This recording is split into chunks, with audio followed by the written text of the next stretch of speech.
Lexim prej veprave të apostujve. Mbasi i shërori nuk ndahej prej Pjetrit e Gjonit, mbar populli i mrekulluar nga rendi tek ata në tremin që quhej i Salamonit.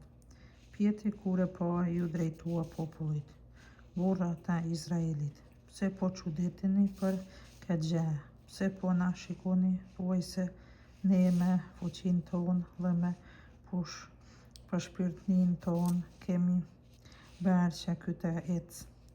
Hyj i Abrahamit, hyj i Izakut, hyj i Jakobit, hyj e tërëve tanë e i lavdroj shërbetorin e vet Jezusin, të cilin ju e dorëzuat në vdekje dhe i rat mohit përpara Pilatit, kur ky kishte vendosur ta liroj.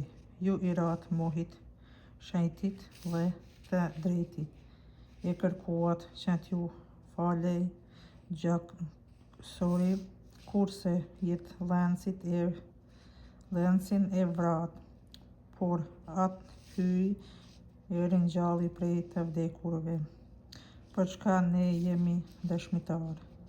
Dhe në saje të fesë në emrin e Jezusit,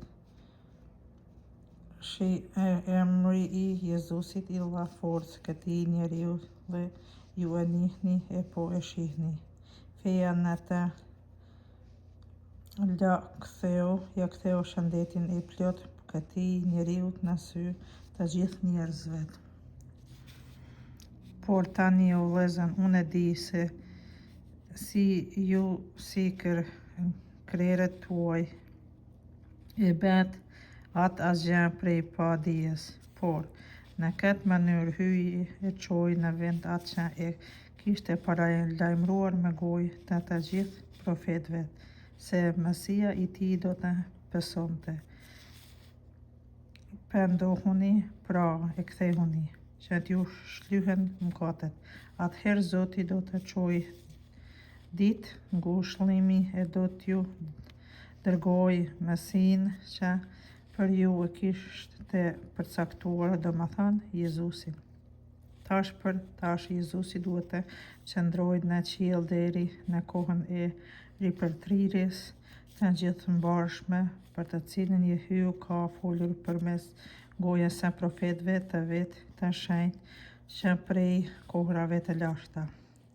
Edhe vetë Mojsiu tha: Zoti hyj juaj do të ju ngrit prej mesit të vëllezërve tuaj një profet, sikurse mua. Dëgjoni atë gjithçka t'ua thot.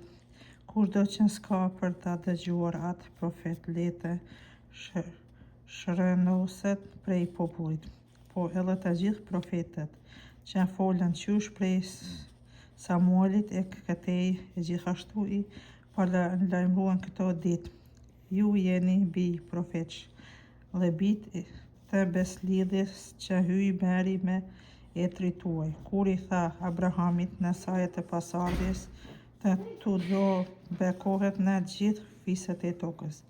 Për ju para nga më së pari hyi e ngriti shërbetorin e vet dhe e dëgjoi për t'ju bekuar, që secili prej jush t'u shmanget veprave të veta të këqija.